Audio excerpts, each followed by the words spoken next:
go. 3 lights, 2 lights, 5 lights, and when they go out, it will be race time in Australia! JP Lou, he's not giving it up that easily! Oh, it's done it! What's happened? What is it out of field? What is it out of field? Are you kidding me? It's not enough! Anthony Waddington wins! They're going one way, and Anthony Waddington into the wall!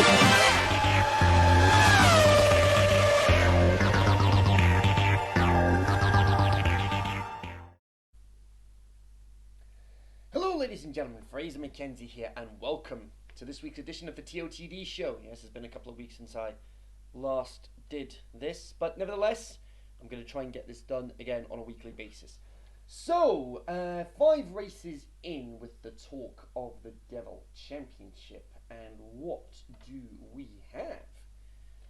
Well, let's find out as we review what happened in Spain on top of getting ready for Monaco, plus what happened in this week's weekly events, the Formula 2 free-for-all, the Knockout Cup, and the Classic Car Elimination events.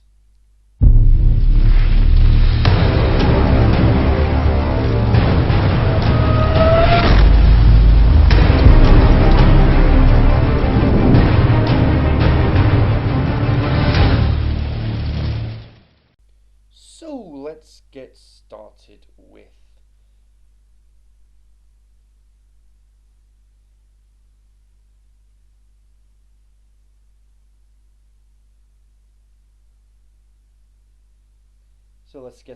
with the Formula 2, and last week they were in Spain.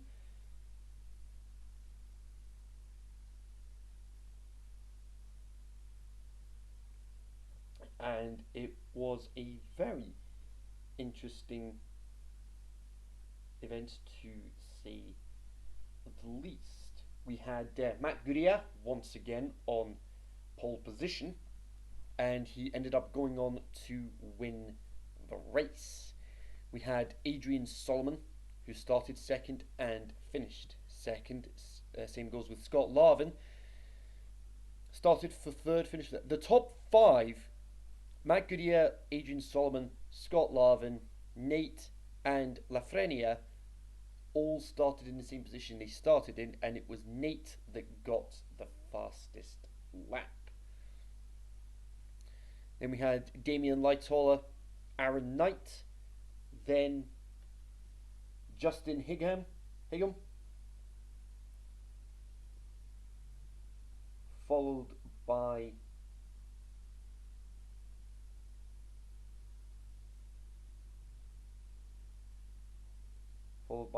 Liam. Then we have Ryan Sturman, and he rounded up the points for the feature race.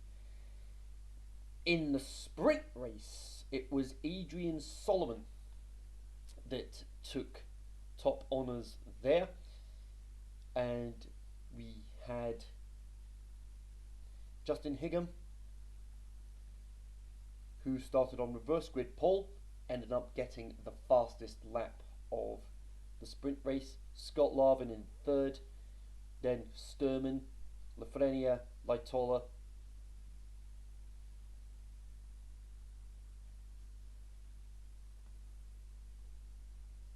and we've got someone with the gamer tag Drevsky.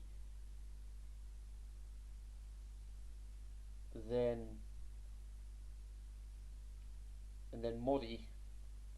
We're going to need to get these there. I'll need to source those names at some point.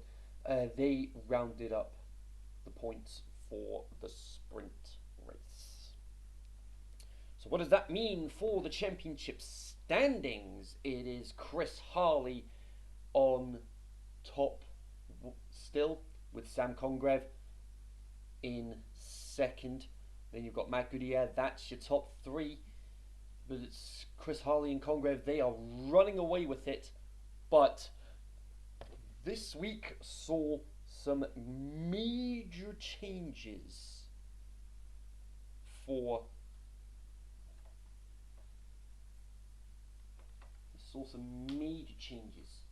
for this week with regards to contracts.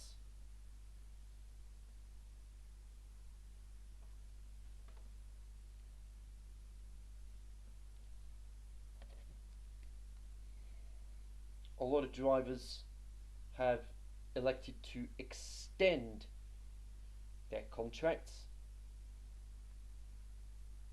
So let's run through what is happening as far as the contracts are concerned.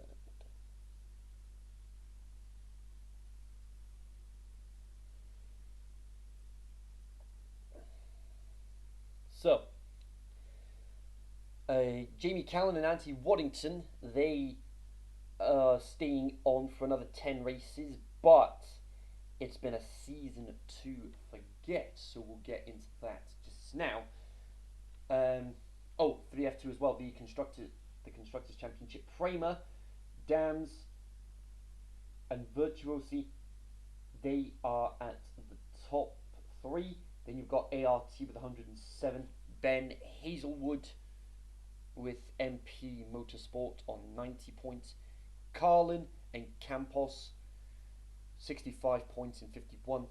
The Sauber Junior team 47, BWT Arden 23 points, and Trident with just 2 points. So next up, the Formula One standings, and it is still Stephen Harrison, our defending champion, at the top of the standings with 118 points. Dan Blackwell second with 95.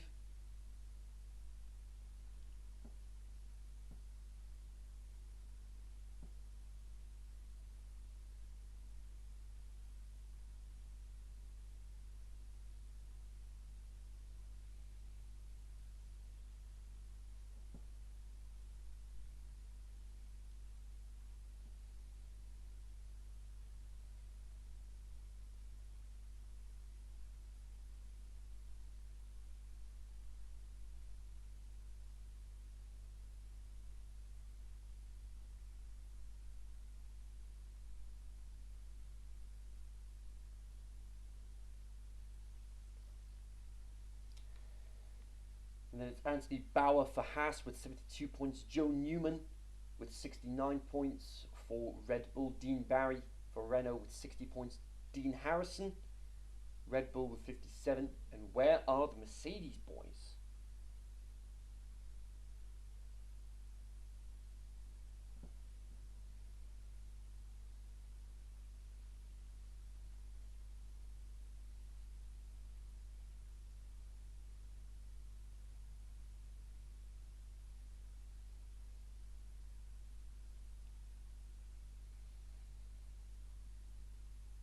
Where are the Mercedes boys?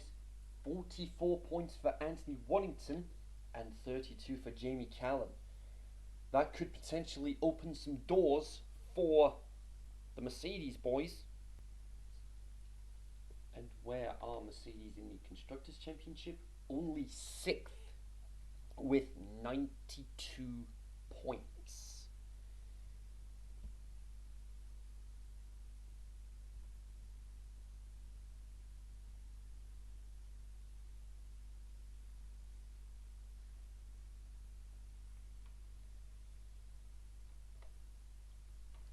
Well, that's certainly not what we were expecting from the Mercedes boys, but nevertheless, on to the contracts. This is where we see who's signed who for this next transfer window. Jamie Callan and Anthony Waddington, they have elected to stay at Mercedes, which is a lot of pressure on their shoulders now to try and get back up into championship contention, especially with Monaco this evening. That'll be interesting. A new manager for the McLaren boys. in the form of Callum Harrod taking over from Cesar Lopez. Scott Larvin and Chris Harley, two of our championship contenders for the Formula 2 standings, they are now racing in Formula 1 for the next 5 races. They are teammates at McLaren. That is definitely going to be very interesting to see how that plays out. For the Racing Point boys, we have got Arthur Bowler staying on for another 5 races, and Mike Maylis making his on-track return to Formula 1. Can he show what he was made of in season 1? Has he lost? Does he still have that magic? Time will tell.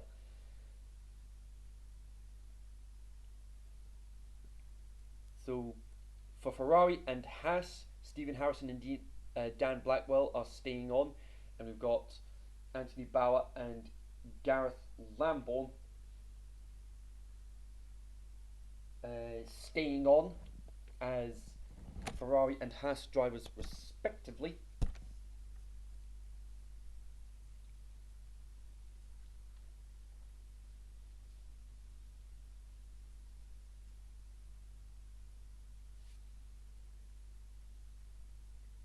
So the full lineups for this next transfer window. Sam Congreve as an emergency transfer for Toro Rosso, teaming up with Gregor Telford.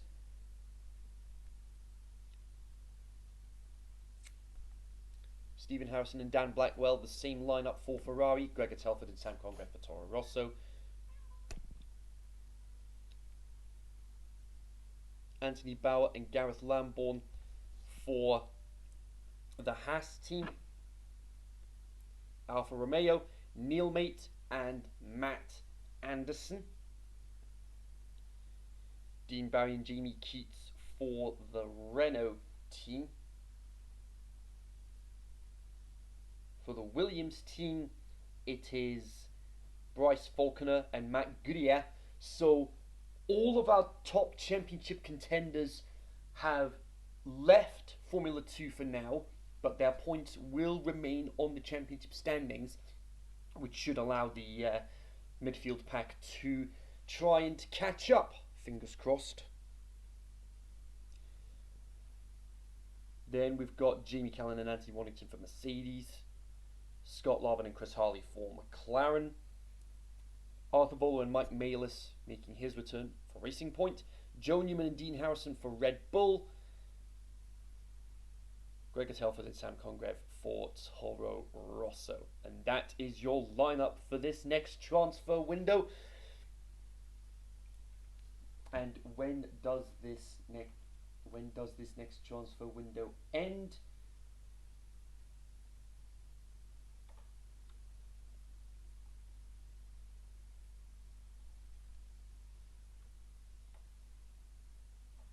It ends after the British Grand Prix, which will be March 28th, ladies and gentlemen. A lot of our TOTD races are from the UK, so there'll be a lot of hometown pressure there.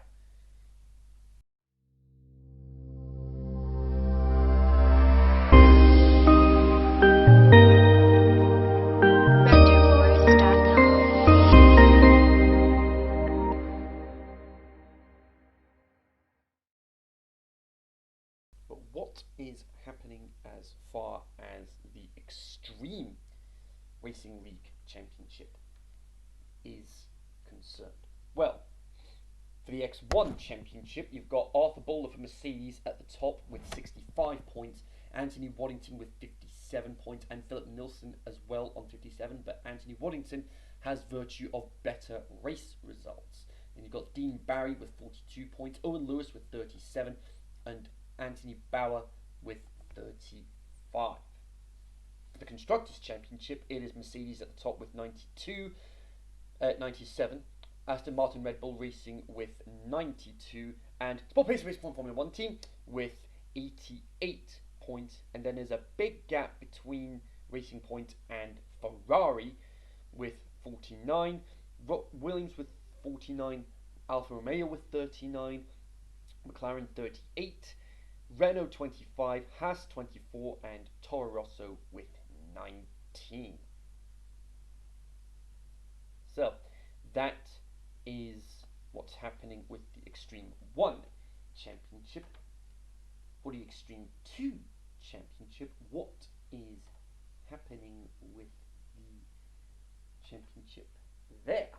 Well, we are just about to find out.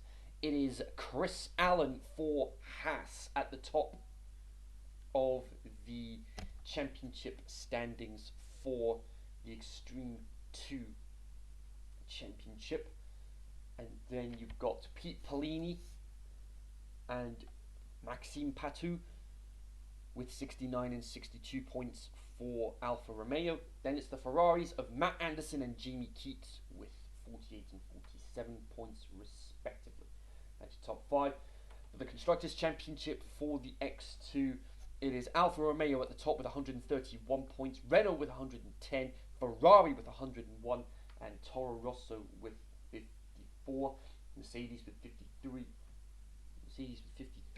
McLaren with 37, Racing Point with 29, Williams with 2, Aston Martin with Red Bull Racing with 2, and Haas with just the 1. And with the X3 standings, well, not much change at the top, but here we go anyway. Once it decides to load.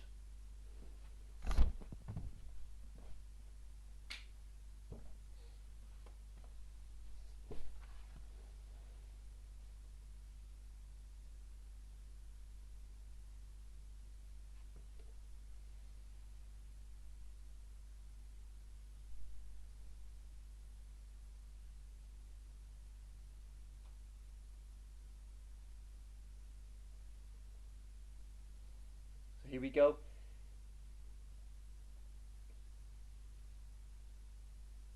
The championship standings for X3. We've got, I'm just going by gamer tags, by the way, folks. The top 5 at the moment are Olivino with 96, John O'Matic with 67, Remixo, that's Ryan Sturman, with 52, Luke Chance with 47, King Pleb with 37, and then for the Constructors' Championship, you've got Renault at the top with 114, Red Bull with 98, Racing Point with 73, Ferrari with 44, Mercedes with 39, Williams with 37, McLaren with 34, Alfa Romeo with 29, Haas with 24, and Toro Rosso with 27.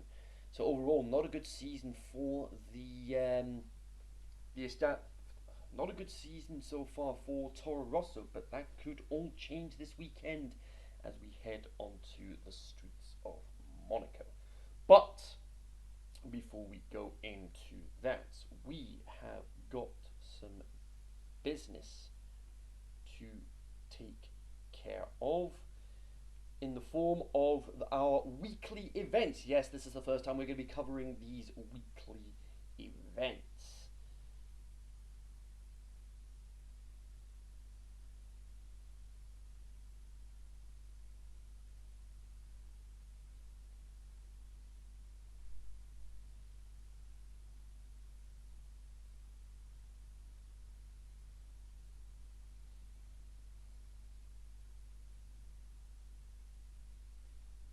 Well, we don't really have anything to report. We don't have anything to report on regarding the free-for-all for the Formula 2. That's just essentially practice for this week's race in Monaco. But with the knockouts, the Knockout Cup. So, this is what happened. The first round had Ryan Sturman with a clean sweep against Anthony Waddington. Olivino with a clean sweep against Gregor Telford. Joey Allen with a clean sweep against Liam. Jamie Keats 2-1 against Matt Goodyear, and Joe Newman against Leg Up Racing. It was a clean sweep there. Then it went straight on to the semi-finals, 6 semi-finalists, so the winners of those 3 semi-finals would go on to see who would finish where on the podium. We had Joe Newman beating Ryan Sturman 3-0, Olivino losing 3-0 to Joey Allen, and Jamie Keats got a bye into the final thanks to getting the fastest lap of the race in the first round. Now we've got the final. Jamie Keats, Joe Newman, and Joey Allen. Who came out on top? Joe Newman came third. Jamie Keats was second, which meant this week's Knockout Cup winner is Joey Allen. Joe, congratulations to you on your win. But now,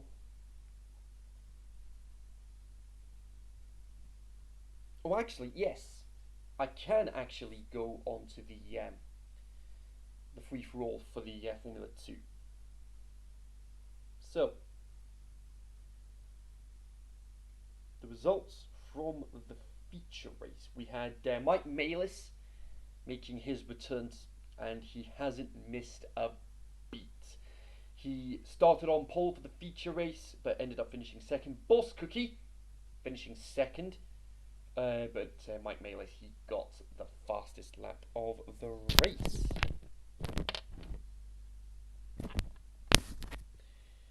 Then you had Retro Rixie and Waddington. Waddington had a stunning drive from 16th on the grid. And you had Sam Congreve, Olivino, John Matic, Ryan Sturman, Liam, and Justin Higham. That's the one. Justin Higham rounding up the points for the feature race. For the sprint race, it was Waddington that came out on top, and Mike Malis in second place, and Waddington got the fastest lap of the race as well.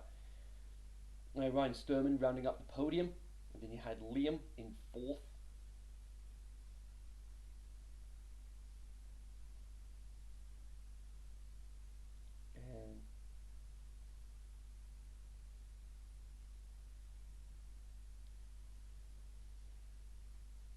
I think that's meant to be Jeb, I think.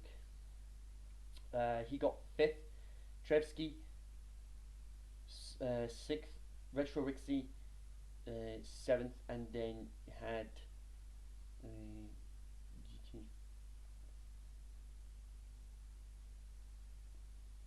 And GK Phantom with eighth. So, that rounds up everything that happened this week. Now we can get ready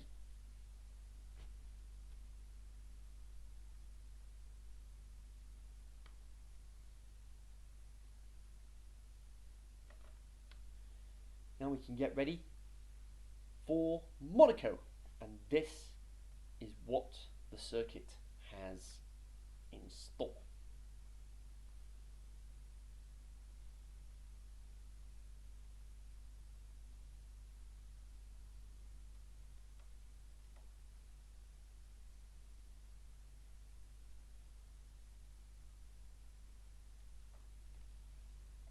So, some facts about Monaco and the circuit. So, here we go. The Monte Carlo Casino at the famous Casino Square opened in 1863. And through land reclamation, Monaco's landmass expanded by 20%. and it's the only track on the calendar that doesn't have a race distance of 305 kilometers, because if it did, instead of 78 laps, we'd end up covering 92 laps, which could run the risk of going over the 2 hour time limit. But what a circuit it is. 2.07 miles, the shortest track on the calendar, 1 DRS zone down the main straight, 19 corners, 8 to the left and 11 to the right. Some of the action zones to look out for. We have got Saint-Devote in 2011, Hamilton versus Schumacher. It's one of the only overtaking opportunities on the on the track. Mirabeau with the Talk of the Devil Elite race last season. We had Cesar Lopez and Anthony Waddington battling it out for the win, and it ended in dramatic circumstances. The Lowe's hairpin, the slowest track on the F1 calendar, slowest corner on the F1 calendar, sorry. And we had the race start in 2000. We ended up with a massive traffic jam as a result. And of course, the Nouvelle chicane back to the elite race. And it was Anthony and Cesar once again, this time Waddington running out of fuel. 3 tyre compounds with us. And it is the softest of the Pirelli range.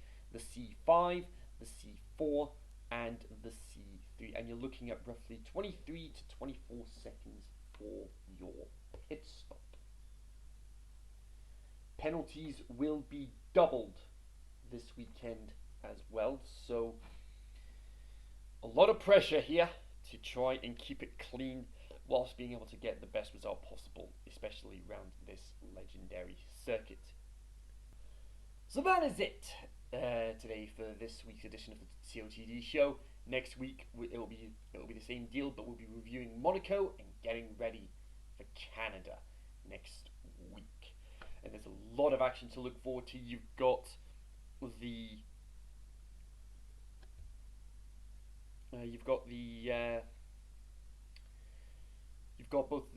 Formula 1 and Formula 2 races taking place tonight, 8 PM UK time, and then tomorrow from 5 PM is the start of our Extreme action. 5 PM for the Extreme 1, 7 PM for the Extreme 2, and 7 PM for the Extreme 3, sorry, and X2 starts at 8. But until then, thanks very much for watching, guys, and we will see you on the streets of Monaco later this evening. Bye bye for now.